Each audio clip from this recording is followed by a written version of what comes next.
Душата – деветото чудо на света. По този начин я нарича учителят Бен Садоно, защото има толкова много, което може да се говори за нея. Духовният свят има връзка с физическия. Човек едновременно е същество – духовно и физическо. Тези два елемента съществуват едновременно. Има една връзка обаче между единият и другият, която ги съединява и управлява. И това е душата. Тя създава, тя е един вечен извор. Душата е божественото в човека. Тази душа всеки я усеща. Всеки от нас чувства нейното вътрешно влияние. Нейното вътрешно влияние, това са онези красиви моменти, при които чувствате, че в душата ви нещо проблясва. Човек трябва да има представа за своето висше аз, за своята душа. Но тъй като душата не е нещо установено, светът е разделен на два лагера. Едни приемат, че има душа, други, че няма. В тази поредица ще ви предоставя достъп до информация, която променя посоката на разбиране за собственото ни съществуване и значимост. Това, което осмисля човешкият живот, което внася възвишени подтици в човека, това е неговата душа. Тя е разумността, която се проявява в света. В душата се крият всички дарби и способности, а щом човек ги ограничи, душата се скрива, не изявява своята присъственост. Тя е храм на истината, върви по свой собствен път, който няма нищо общо с личния живот на човека. Трябва да знаем, че душата е прикрепена с невидима нишка към божественият промисъл. За да осъзнае това, човек трябва да възприеме Христовата мисъл, да даде място на божественото в себе си, защото Христос се проявява навсякъде около нас. Ще го срещнете във всяко чисто сърце, във всеки светъл ум и във всяка възвишена душа. Възможно ли е това? Както Слънцето се отразява в хиляди огледала, така и Христос се проявява в хиляди души. Той се проявява чрез човешките мисли, чувства и постъпки. Както слънчевата светлина влиза през очите ни, така и божествената светлина прониква в човешките души. Корените на знанието се крият в душата на човека. Когато се пробуди за своя душевен живот, тогава идва истинското знание, истинската мощ и гениалност. А нейната сила се крие във възприемането на любовта. Защото когато човек възприеме правилно любовта, душата му настъпва мир, радост и веселие и всички противоречия, всички трудности и тревоги в живота му изчезват. Всеки човек трябва да отвори своята душа, за да види светът какво има там, да отвори извора си и да покаже какво има. Научни доказателства за тези твърдения намираме в трудовете на невролога Джулио Тонони, професор по наука от Университета Уисконсин, Мадисън. Той разглежда човешката душа през призмата на своята теория за интегрираната информация, наричайки я съзнание, което присъства в различна степен при хората, животните и дори в по-опростени системи. Според кардиолога Пим Ван Ломел, съзнанието или душата на човек съществува независимо от мозъка и има потенциала да продължи след смъртта като преход, а не като край. Този нов модел на възприятие за човешката душа предлага промяна на парадигмата в науката, обединявайки квантовата физика, невронауката и духовните традиции, като доказва, че съзнанието съществува отвъд пространството и времето. Американският философ и лекар Реймънд Муди разглежда душата също като съзнание, което надживява смъртта на тялото. Обширните му изследвания на преживявания близо до смъртта го водят до заключението, че пътуването на душата няма установен физически край, а по-скоро е преход към друга форма на съществуване и продължаващо учене. Той отбелязва, че тези преживявания са последователни в различните култури и географски местоположения, като варират само религиозните образи, което допълнително подкрепя универсалният феномен на съзнание отвъд тялото. Друго доказателство за наличието на душа откриваме в живота и изследванията на висококвалифицираният неврохирург Ебен Александър. Като неврохирург той дълбоко вярвал, че душата е илюзия, причинена от мозъчната дейност и че не съществува живот след смъртта. Неочакваната среща със смъртта преобръща представите и разбиранията му, като му разкрива друга реалност, непозната, но толкова дълбоко истинска. Сега той знае, че душата е божествена искра, живееща във всеки един от нас, а пълноценното здраве идва от осъзнаването значението на душата. Човешката душа има велики стремежи. Съвременните хора често се обезсърчават, че не могат да постигнат копнежите на своята душа. Не бива да бързате, не се насилвайте, защото има един закон. Всяка една мисъл, която минава през вашият ум, всяко едно чувство, което минава през вашето сърце, всяка ваша постъпка, която минава през вашето тяло, тези мисли, чувства и идеи ще се реализират. Хората трябва да реализират програмата на своя живот, като се запитат защо са дошли на земята, каква е тяхната цел, тъй като човек е дошъл на земята, за да се учи. Човек трябва да се развива, да развива дарбите си за славата на Твореца. Каквото направи, той трябва да бъде воден от божествената искра вътре в него. Мисията на човешката душа се крие в нейното пробуждане, събличане на човека от старото, от кривото, от неговите вековни заблуждения. А да пробудиш една душа, значи да предизвикаш в нея желанието да й се говори за божественият живот, за великото в света, и тя да иска да направи опит в това отношение. Учени и доктори, посветили голяма част от живота си в проучвания за човешката душа, са убедени в истинността, че имаме обща мисия. Доктор Ебен Александър вярва, че мисията на човешката душа е да се развива чрез преживявания и да се учи на безусловна любов, състрадание и прошка в физическия свят, който той разглежда като училище за душата. Той твърди, че истинската ни природа е божествена искра, свързана с универсалното съзнание, а целта на живота е да прегърнем предизвикателствата и трудностите, за да постигнем духовна трансформация. Доктор Линда Бакман потвърждава твърдението, че човешката душа има мисия.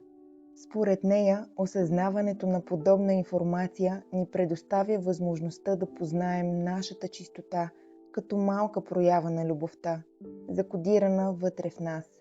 Ако живеем всеки момент и всеки ден с разбирането, че произлизаме от Божественото, ще живеем в съответствие с висшия ред. Линда Бакман дълбоко вярва, че осъзнаването на мисията и стремежите на душата отразяват и предават божествената мъдрост. Индийският мислител Джагадиш Васудев, известен също като Садгуру, говори за целите на душата, призовавайки човек да стане източник на живота си, поемайки отговорност за действията, мислите и чувствата и се стреми към вътрешно блаженство и осъзнатост. Садгуру вярва, че всяко човешко същество има огромен потенциал да се издигне, достигайки ниво, което е отвъд всичко, което човек може да си представи. Това е възможно в случай, че човек успее да осъзнае, че Божественото или източникът на творението е навсякъде, включително и в самият него. За да се пробуди съзнанието на човек, той трябва да премине през големи страдания. Така ще се научи и ще стане способен да влиза в положението на другите същества. Значи всяко нещо, което се случи с човека и което изглежда наглед нещастие, трябва да се оценява с оглед на това, дали допринася за растежа, разширението и събуждането на съзнанието. Страданията събуждат човека от дълбокия сън, но понякога в стремежа ни да избегнем противоречията и трудностите в живота, отклоняваме пътя на собствената ни душа, тъй като именно душата избира тези трудности, за да бъде пречистена от натрупаните пластове, неправилни мисли, чувства и погрешки, които сме допуснали и продължаваме да допускаме в ежедневието ни. Страданията са едно спомагателно средство за възстановяване на първоначалната посока на душата. Човек трябва да разгадае тайните на страданията, да научи защо страда.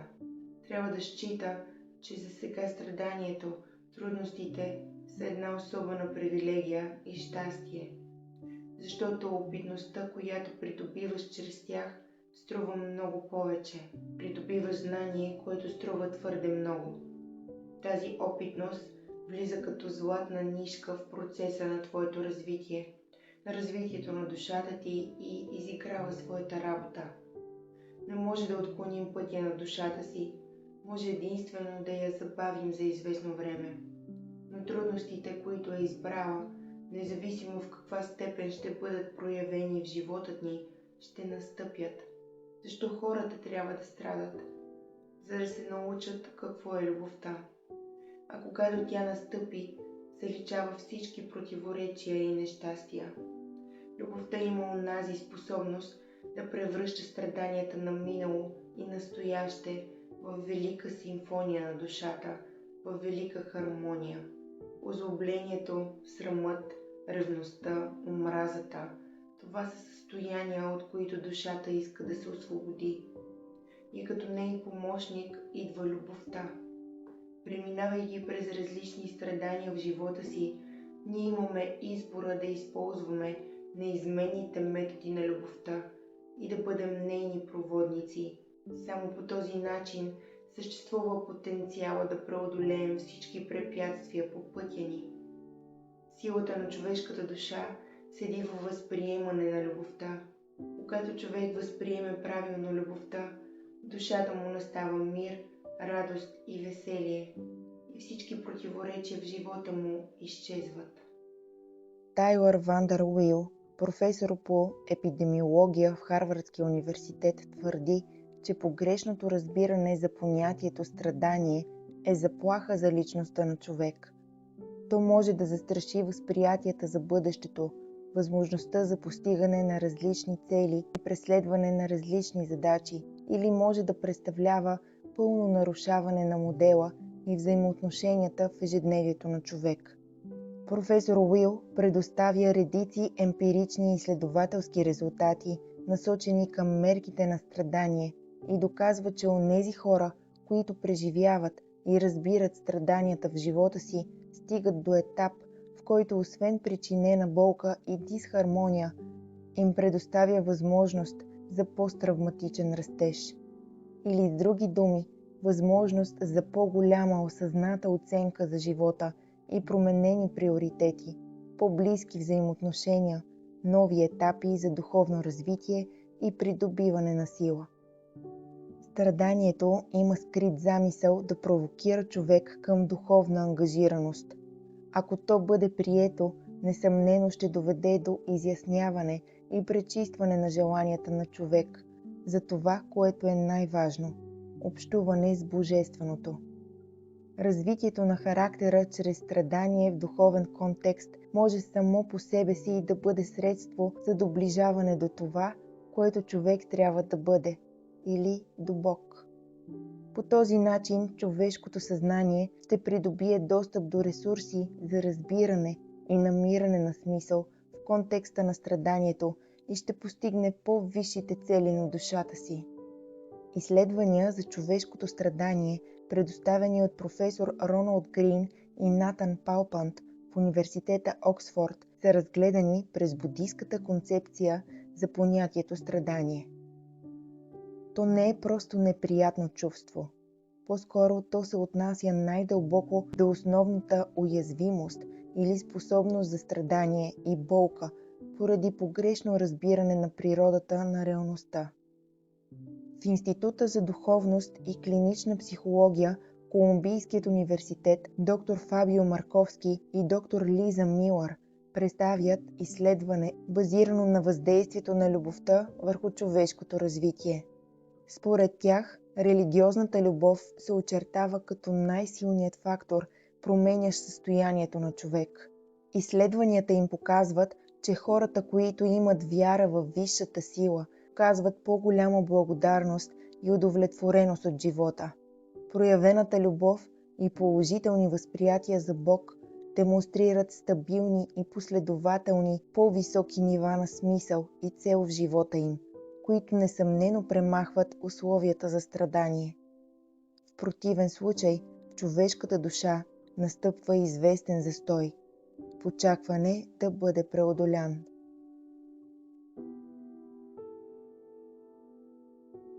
Учителят Петър Дънов ни споделя, че съществува една история, която хроникира нещата точно, както времето ги хроникира. Там всичко е поставено на филм. Там всичко е отбелязано. Какво си говорил, как си постъпвал. Вие ще видите живота си в картини от началото до края.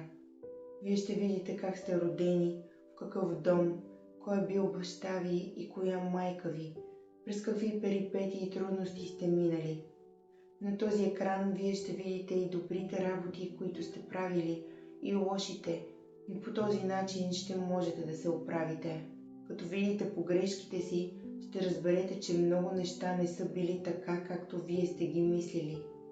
Така се оформя в нас желанието да се научим как да живеем. Да живее човек, това е цяла наука.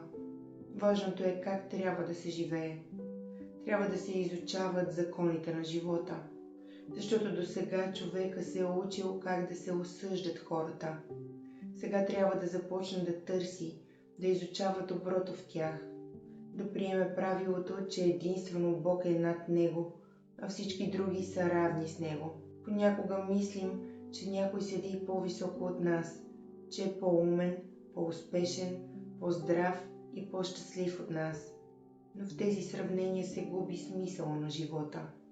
Няма по-хубаво нещо от това да се стремим да бъдем добри и да мотивираме и вдъхновяваме другите да станат такива. Всички ние имаме нужда от добри, силни, умни хора, изпълнени с вяра, таланти, емпатия и любов към всичко, което ги заобикаля. Само при това положение света може да се промени. Според учителя, много човешки същества са изгубили своя първоначален висш живот. Но безграничната Божия любов винаги настъпва. Понякога очаквано, други пъти неочаквано, но винаги на време, за да успее да проникне до тях и да възвърне живота и светлината, които са изгубили. Любовта иска да събуди всички заспали, да съживи онези, които се приемат за мъртви. Посещението на Бога, това е най-великият момент в живота на човешката душа. Колкото и кратко да трае то, ще има значение през цялото му съществуване. Учителя разказва за онези хора, които са чули божественият глас и как този момент ги е трансформирал завинаги. И съвсем естествено настъпва прераждането, новият етап от живота им. Започват да служат на великата любов, до която са имали привилегията да се докоснат и да обичат другите, както никога досега. По този начин всички съкровени желания на човешката душа се осъществяват. Доказателства за тези твърдения намираме в безброй изследвания и проучвания от доктори и хора, споделящи своите преживявания близо до смъртта. Запознайте се с някои от тези разтърсващи истории, показващи значимостта на човешката душа, забравената мисия, която е избрала, и незабравимата, изпълнена с безусловна любов, среща с нейният създател и творец. Историята на Даниел Бринкли, преживял гръмотевичен удар, вследствие на което губи съзнание. Санди Роджърс, медицинска сестра, която съзнателно прави опит за самоубийство. Доктор Джордж Ричи, преживял усложнения от прекарана двойна лобарна пневмония. Виола Хортън, множество усложнения по време на операция. Тришия Баркър, катастрофа, следствие на което счупване на гръбначен стълб. И доктор Джордж Роданая, умишлено убийство. Всички те преживяват смъртта си по различен начин, но описанията им след нея, това, което виждат и усещат, са сходни и очертават пътя на човешката душа по начин, който да бъде видим и за другите хора, за нас и за всички онези, които изпитват доза съмнение за живота отвъд физическото тяло. Научни доказателства не могат да потвърдят думите им, но няма и такава необходимост, когато доказателство са те самите. И това, че са приети от медицината като медицинско чудо, необясними, трудни за възприемане, но по-живи от всякога, тогава, когато би трябвало да не са.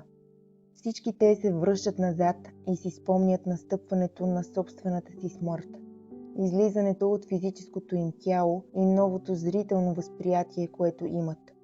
Възможността да забелязват светлината около себе си по различен начин. Срещата им с ангели, които им вдъхват усещане за пълнота, цялост и спокойствие. Никой от тях вече не усеща болка, страдание. Освободени са от травмите си и нещастията, които са изпитвали в живота си. Плутане и търсене на отговори, дали всичко това е реалност или халюцинация, страхът от непознатото, сякаш за миг отвъд това се появява ярка, силно въздействаща светлина. Разказват, че в този кратък миг изпитват безусловна любов, насочена към тях, душевен покой и истинска необяснима радост. Очертава се светлинен тунел, в който те са привлечени и имат желанието да последват. Отвъд него виждат различни неща. Някои попадат в красива и изпълнена с цветове градина, високи зелени дървета, поклащащи се от лекият вятър. Други срещат своите починали роднини или хора, с които не са успели да се сбогуват в физическия свят. Но всички те признават за срещата им със своя Творец, потвърждават божественото присъствие и усещането за безгранична любов и топлина около тях. Споделят, че пред тях се разкрива екран, изобразяващ техният живот. И като на филмова лента преминават през своето детство, но този път осъзнато, имайки възможността да видят всички обстоятелства, да разберат постъпките и чувствата на хората, присъстващи в ежедневието им. Разбират, че всяка мисъл, чувство и действие е било забелязано и запаметено, дори неща, които те самите са забравили. Малките прояви на доброта към другите, подарените усмивки, поздрави, успокояващи думи, всичко, което е било незначително за тях, е било важно за някой друг. И това не е останало незабелязано. Дълбокото усещане на благодарност и любов изпълва душата им, но са изправени пред избор. Или онова право на свободна воля, предоставена ни от Бог, да изберем по кой път иска да продължи нашата душа. Всички те нямат желание да се върнат отново към живота си, искат да останат там завинаги, където са обичани и приемани такива, каквито са. Там, където няма страдание, убийства, войни, няма болка, а единствено безгранична любов. Решението им се променя, спомняйки си за любовта им към хората, към семейството. Заражда се ново чувство към изпълнение на мисията им в живота, която някои от тях са разбрали именно там. И те се завръщат. Някои още на операционната маса, други на път към отделенията по патоанатомия, в които да съхранят телата им. Завръщат се с непоклатима сила, вяра и категоричната убеденост, че живот след смъртта съществува. Всички тези хора се възстановяват напълно успешно, необяснимо за медицинските лица, след усложненията, на които са станали свидетели, но остават завинаги променени, заради Бог и осъзнаването на Неговата вечна любов към хората. Те избират да се върнат в този свят, за да простят на себе си и на другите в живота им, да обичат и приемат. да служат на своя Създател, като допуснат любовта и радостта да навигират душите им. Избират да изпълнят мисията си и да вдъхновяват другите, споделяйки техните съкровенни преживявания близо до смъртта. Те са доказателство, намиращо логиката отвъд нелогичното и необяснимото. Робърт Монро, основателят на Института Монро, твърди, че повечето човешки страдания проистичат от забравянето, кои сме всъщност. Неговата работа има за цел да помогне на хората да си спомнят своят вечен и могъщ произход и връзката им с божествената абсолютност. Доктор Евен Александър е високо квалифициран неврохирург, притежаващ успешна кариера. Той знаел, че това, което вярващите хора наричат душа, всъщност е продукт на мозъчната химия или онези описани преживявания близо до смъртта, които хората твърдят за реални. Той просто ги определял като фантазии, породени от преживеният силен стрес.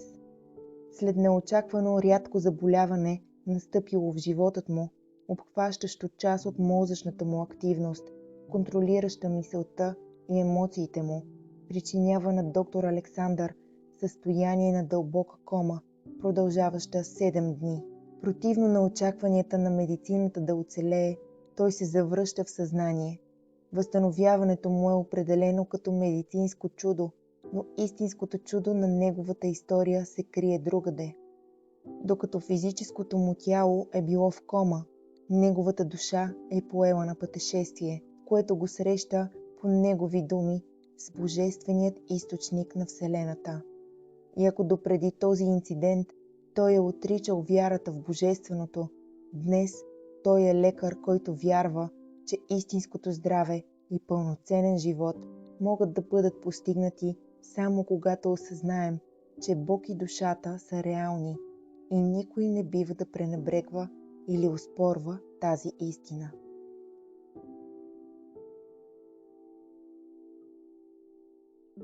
Човешката душа е изпълнена с послания към нас и очаква да проявим желание да ги научим, да разкодираме отпечатъците й върху животът ни и да ги приложим в правилна посока. Понякога пътят е дълъг, сблъскваме се с трудностите на ежедневието, изправяме се пред болести, които не познаваме и се страхуваме от последствията след тях. Водим битки с хората, които не ни разбират, но и със себе си. Не се задоволяваме напълно с нещата, които имаме и постигаме, а търсим онова вечно щастие, което все ни се изплъзва.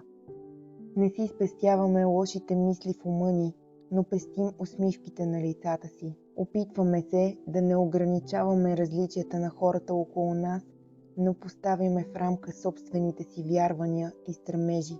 И така се отклоняваме от първоначално избраната посока. Невидимият път на душата започва да чертае нови пътешествия, с надеждата да се върнем обратно и да си спомним посланията, които биха променили животът ни, защото само тогава бихме осъзнали смисъла на нашето съществуване. Само тогава бихме имали възможността да проявим пълния си потенциал и да бъдем проводници на светлината, проводници на любовта.